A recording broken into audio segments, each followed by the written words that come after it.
Welcome. Some basic concepts of chemistry. Section 6. Significant figures. Question നോക്കാം. Write a note on significant figures. ചർച്ച ചെയ്യാൻ പോകുന്നത് significant figures ആണ്. ഓരോ പോയിൻ്റായിട്ട് നോക്കാം. 1. Measurement is always associated with uncertainty. ഏത് മെഷർമെൻറ്റ് നടത്തുമ്പോഴും അൺസർട്ടൻറ്റി ഉണ്ടാവാം, കൃത്യതക്കുറവ് ഉണ്ടാവാം. അടുത്ത point, uncertainty of a measurement depends on the skill of the observer and the accuracy of the measuring device. Uncertainty രണ്ട് കാര്യങ്ങളെ ആശ്രയിക്കും, ഡിപ്പെൻഡ് ചെയ്യും. ഒന്ന്, skill of the observer. Measure ചെയ്യുന്ന ആൾക്ക് കഴിവ് കുറവാണെങ്കിൽ തെറ്റുണ്ടാവാൻ സാധ്യതയുണ്ട്. മറ്റൊന്ന്, and the accuracy of the measuring device. Measure ചെയ്യാൻ ഉപയോഗിക്കുന്ന ഉപകരണം കേടാണെങ്കിൽ അല്ലെങ്കിൽ പെർഫെക്റ്റ് അല്ലെങ്കിൽ കൃത്യതക്കുറവ് ഉണ്ടായേക്കും.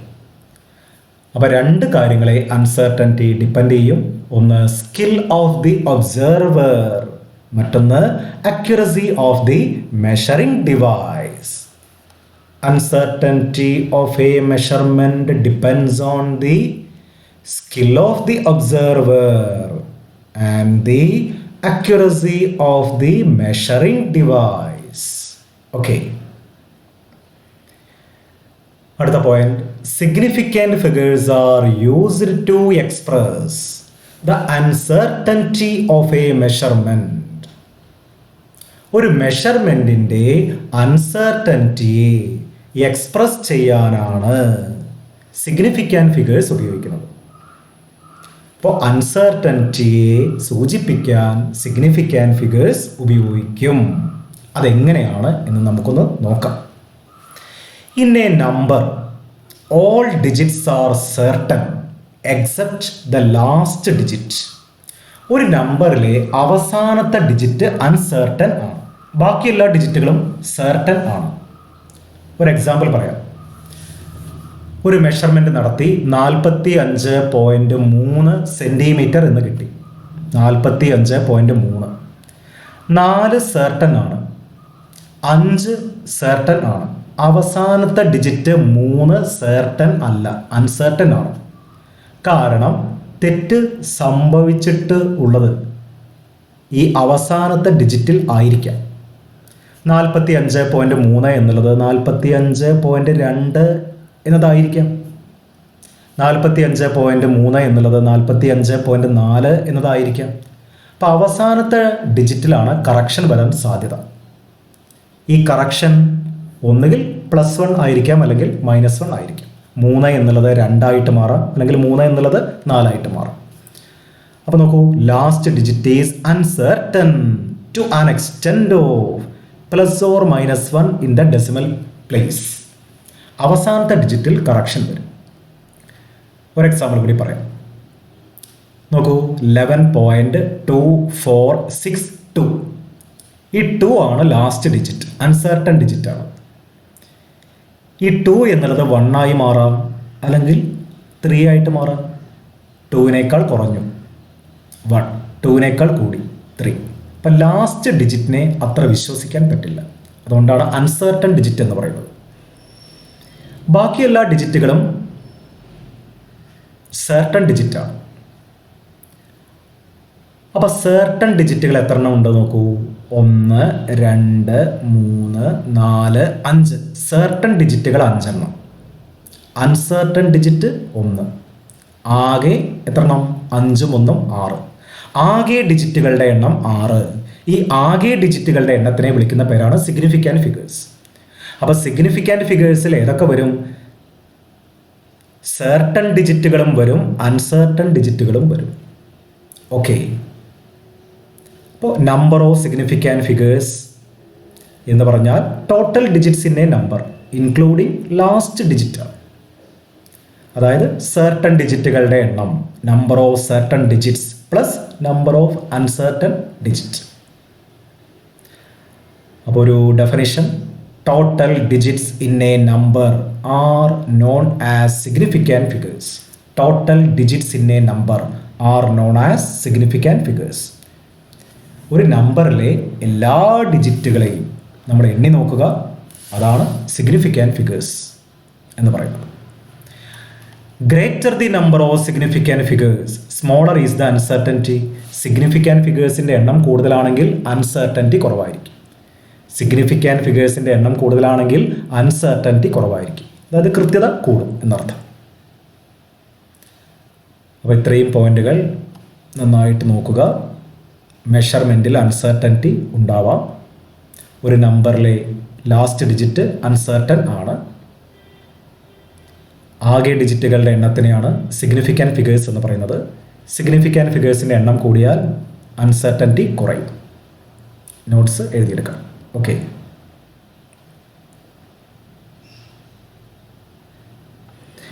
ഇനി റൂളുകളാണ്. സിഗ്നിഫിക്കൻറ്റ് ഫിഗേഴ്സ് കണക്കാക്കാനുള്ള റൂളുകളാണ്. കുട്ടികൾക്കൊക്കെ കൺഫ്യൂഷൻ വരുന്ന ഒരു ഏരിയ കൂടെയാണത്. എളുപ്പമാണ്, നന്നായി ശ്രദ്ധിക്കുക.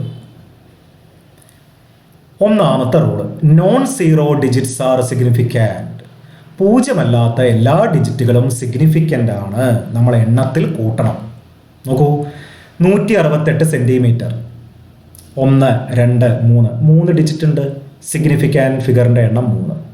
42.5 എത്ര ഡിജിറ്റ് ഉണ്ട്? 1, 2, 3. സിഗ്നിഫിക്കൻറ്റ് ഫിഗറിൻ്റെ എണ്ണം 3. 243.4 യൂണിറ്റ് എഴുതിയിട്ടില്ല. മീറ്റർ എന്നോ കിലോഗ്രാം എന്നൊക്കെ ഉണ്ടായിരിക്കും.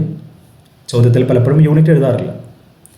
243.4 എത്ര ഡിജിറ്റ് ഉണ്ട്? 1, 2, 3, 4. ഉത്തരം 4. ഇവിടെ നോക്കുക, എത്ര ഡിജിറ്റ് ഉണ്ട്? 1, 2, 3, 4, 5 ഡിജിറ്റുകളുണ്ട്. അപ്പോൾ പൂജ്യമല്ലാത്ത എല്ലാ ഡിജിറ്റുകളെയും നമ്മൾ എണ്ണണം. ഡെസിമൽ പ്ലേസ് നമ്മൾ മൈൻഡ് ചെയ്യേണ്ട. നമ്മൾ ആ ഡിജിറ്റുകളെ എണ്ണിയാൽ മതി. ഓക്കെ. ഇനി ഡെസിമൽ പ്ലേസ് മൈൻഡ് ചെയ്യേണ്ടതെന്ന് ഞാൻ പറഞ്ഞു. അതൊരു റൂളായിട്ട് എഴുതിയിട്ടുണ്ട്. When A number has an integral part and A decimal part. Integral പാർട്ടും ഡെസിമൽ പാർട്ടും. The position of the decimal place is immaterial to count the number of significant figures.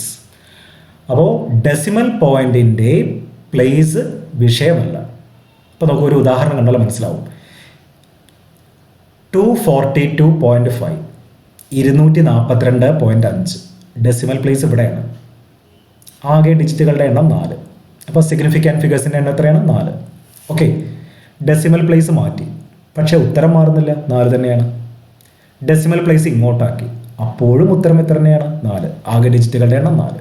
അപ്പം decimal place നമ്മൾ കാര്യമാക്കേണ്ട. ഇനി 0 വരുന്ന കേസുകളാണ് പറയുന്നത്. മൂന്നാമത്തത്: zeros between non zero digits are significant. Non zero ഡിജിറ്റുകളുടെ ഇടയിൽ വരുന്ന 0 സിഗ്നിഫിക്കൻ്റ് ആണ്. നമ്മൾ എണ്ണത്തിൽ കൂട്ടണം. 5ൻ്റെയും 3ൻ്റെയും ഇടയ്ക്കാണ് 0. 0 ആണെന്ന് കരുതി ഒഴിവാക്കരുത്, എണ്ണത്തിൽ കൂട്ടണം. അപ്പോൾ ഉത്തരം 3. ഇവിടെ നോക്കൂ, ഉത്തരം 4. ഇവിടെ എത്ര വന്നു? 1, 2, 3, 4, 5. ഓക്കെ അല്ലോ. ഇപ്പം നോൺ സീറോ ഡിജിറ്റുകളുടെ ഇടയിൽ വരുന്ന 0 സിഗ്നിഫിക്കൻ്റ് ആണ്. ഇനി അടുത്തത് trailing zeros are significant. Trailing zero അതായത് ഡെസിമൽ പോയിന്റിൻ്റെ റൈറ്റ് സൈഡിൽ വരുന്നത്. ഡെസിമൽ പോയിന്റിൻ്റെ റൈറ്റ് സൈഡിൽ വരുന്ന 0 ഉണ്ടോ? ഈ പോയിന്റിൻ്റെ വലത്ത് ഭാഗത്താണ് 0. ഇതാണ് ട്രെയിലിംഗ് സീറോ. ഈ 0നെ നമ്മൾ മൈൻഡ് ചെയ്യണം. ഇപ്പോൾ 5.0 സിഗ്നിഫിക്കൻറ്റ് ഫിഗറിൻ്റെ എണ്ണം 2. 5ഉം കൂട്ടണം അല്ലേ? 3ഉം ഈ 0വും നമ്മൾ മൈൻഡ് ചെയ്യണം. 1, 2 സിഗ്നിഫിക്കൻറ്റ് ഫിഗറാണ്. 5.00 എന്നാണെങ്കിലോ 3 സിഗ്നിഫിക്കൻറ്റ് ഫിഗർ ഉണ്ടാവും. അത്രയേ ഉള്ളൂ. 5.0 പൂജ്യം പൂജ്യം എന്നാണെങ്കിലോ 4 സിഗ്നിഫിക്കൻറ്റ് ഫിഗർ ഉണ്ടാവും. അപ്പോൾ ഈ ഡെസിമൽ പോയിന്റിൻ്റെ വലത്ത് ഭാഗത്ത് വരുന്ന പൂജ്യങ്ങളെ നമ്മൾ കണക്കാക്കണം. അത് സിഗ്നിഫിക്കൻ്റ് ആണ്. ഇവിടെ നോക്കൂ, 1 2 3 പൂജ്യമാണെന്ന് കരുതി ഒഴിവാക്കുന്നില്ല. ഇവിടെ നോക്കൂ, 1 2 3 4.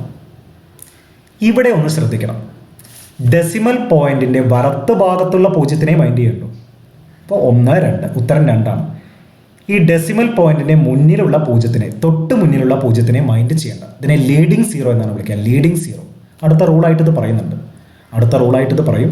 അപ്പോൾ ഡെസിമൽ പോയിന്റിൻ്റെ തൊട്ട് മുന്നിലുള്ള പൂജ്യത്തിനെ നമ്മൾ മൈൻഡ് ചെയ്യേണ്ട ആവശ്യമില്ല, അത് കൗണ്ട് ചെയ്യരുത്. അപ്പോൾ ഇവിടെ ഉത്തരം 3 അല്ല 2 ആണ്. ഓക്കെ, ഇവിടെ 1 2 3 4 5 5 സിഗ്നിഫിക്കൻറ്റ് ഫിഗറാണ്. ക്ലിയർ ആയല്ലോ. അപ്പം ട്രെയിലിംഗ് സീറോസ് സിഗ്നിഫിക്കൻ്റ് ആണ്. ലീഡിംഗ് സീറോ ഞാൻ പറഞ്ഞു, പോയിന്റിൻ്റെ തൊട്ട് മുമ്പിലുള്ള പൂജ്യത്തിനെ നമ്മൾ എണ്ണത്തിൽ കൂട്ടരുത്, അത് സിഗ്നിഫിക്കൻ്റ് അല്ല.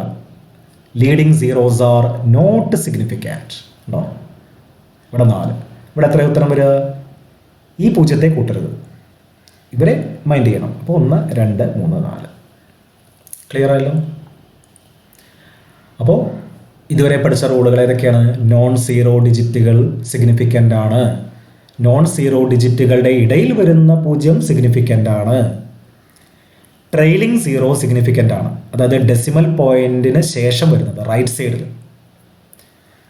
ലീഡിംഗ് സീറോ സിഗ്നിഫിക്കൻ്റ് അല്ല, ഡെസിമൽ പോയിന്റിൻ്റെ തൊട്ട് മുമ്പിൽ വരുന്ന ലെഫ്റ്റ് സൈഡിൽ വരുന്ന ഈ പൂജ്യം സിഗ്നിഫിക്കൻ്റ് അല്ല. ഓക്കെ, അടുത്ത റൂൾ എക്സ്പോണൻഷ്യൽ നൊട്ടേഷൻ. ഇതാണ് എക്സ്പോണൻഷ്യൽ നൊട്ടേഷൻ, ഇങ്ങനെ പവറായിട്ട് കാണിക്കുന്നത് നമ്മൾ അവോഗാഡ്രോ നമ്പറൊക്കെ എഴുതുമ്പോൾ. ഇതിൽ ന്യൂമറിക്കൽ പോർഷൻ മാത്രമേ നമ്മൾ മൈൻഡ് ചെയ്യേണ്ട ആവശ്യമുള്ളൂ. ന്യൂമറിക്കൽ പോർഷൻ നോക്കിയിട്ടാണ് സിഗ്നിഫിക്കൻറ്റ് ഫിഗേഴ്സിൻ്റെ എണ്ണം തീരുമാനിക്കുന്നത്. ഇപ്പോൾ ഇവിടെ നോക്കൂ, ഈ പച്ച നിറത്തിൽ കാണിച്ചിരിക്കുന്നത് ഈ പവർ നോക്കണ്ട. 1 2 3 സിഗ്നിഫിക്കൻറ്റ് ഫിഗർ 3. ഇവിടെ എത്ര എണ്ണം വരും? 1 2 3 4. അപ്പോൾ ന്യൂമറിക്കൽ പോർഷൻ മാത്രമേ സിഗ്നിഫിക്കൻ്റ് ആയിട്ടുള്ളൂ. ഈ പവറുള്ള പോർഷൻ നമ്മൾ നോക്കരുത്. In exponential notation numerical portion is significant. ഈ പവറുള്ള ഭാഗം നോക്കണ്ട. ഓക്കെ, ഇനിയുള്ളത് ചില പ്രത്യേക പോയിന്റുകളാണ്.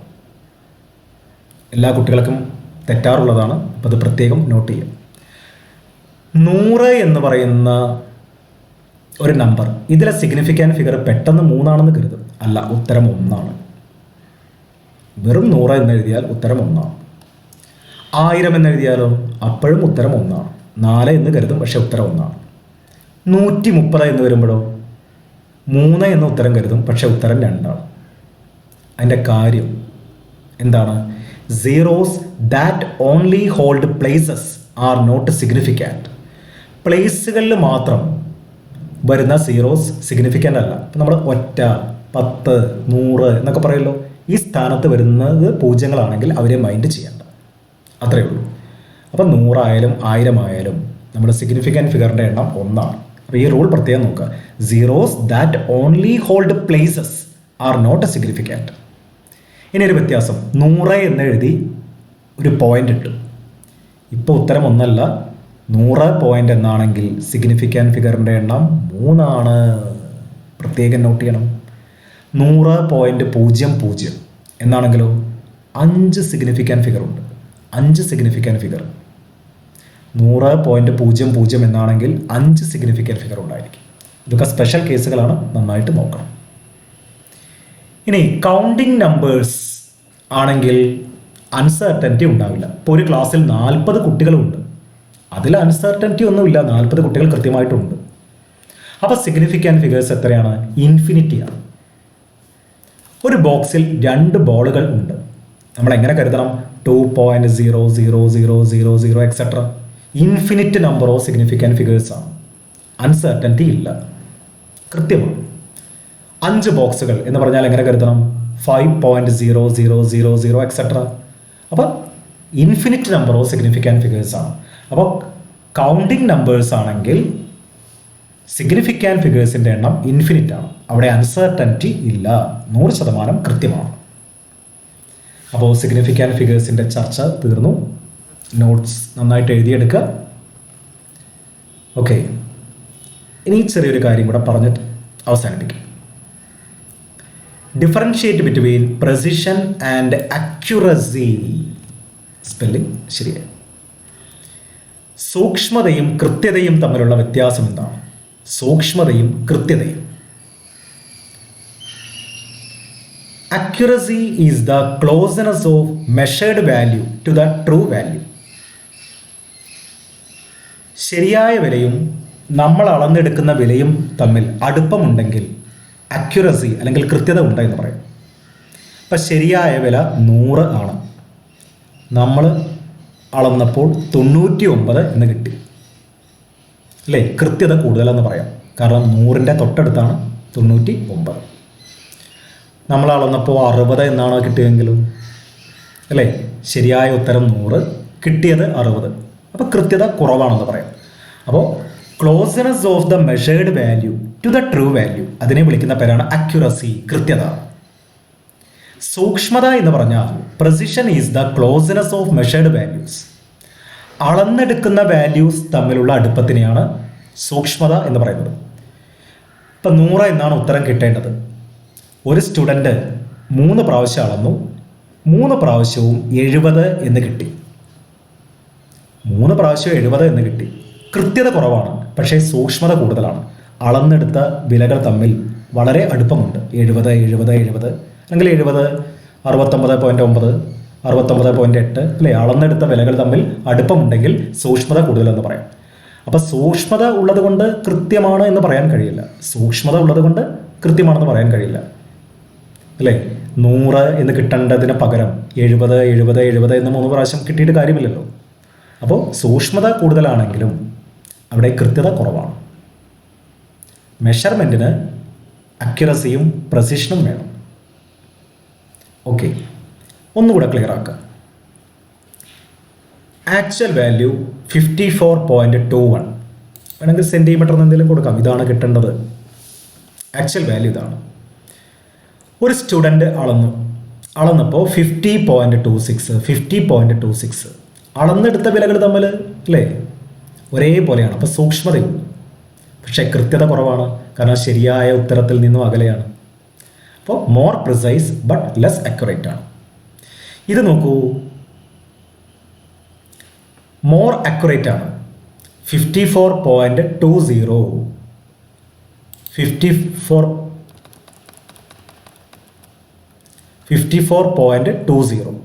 54.20.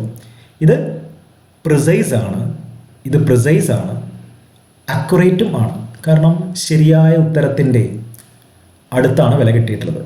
54.21 കിട്ടുന്ന സ്ഥലത്ത് 54.20 അത്യാവശ്യം കൃത്യമാണ്. അപ്പോൾ ഈ വില പ്രിസൈസ് ആണ്, അക്യുറേറ്റ് ആണെന്നും പറയാം.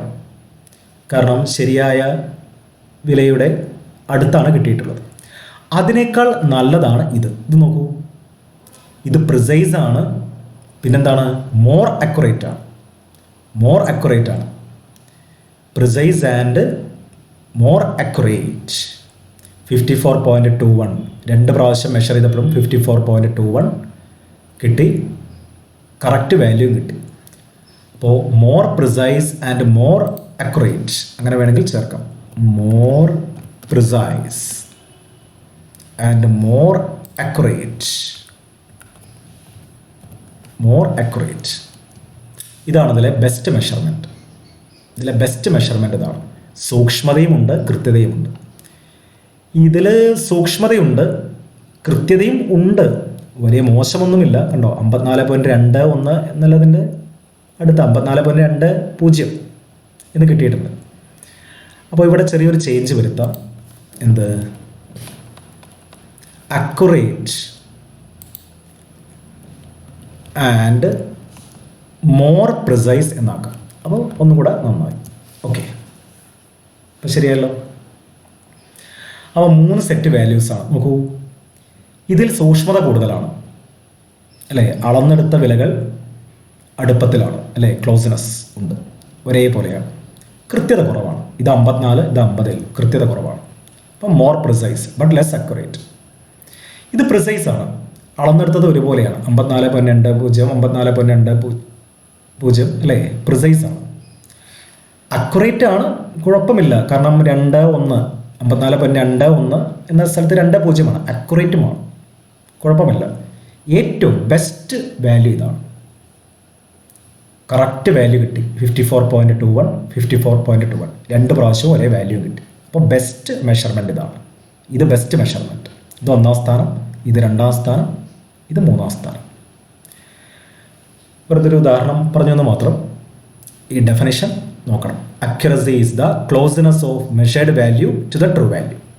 Precision is the closeness of measured values.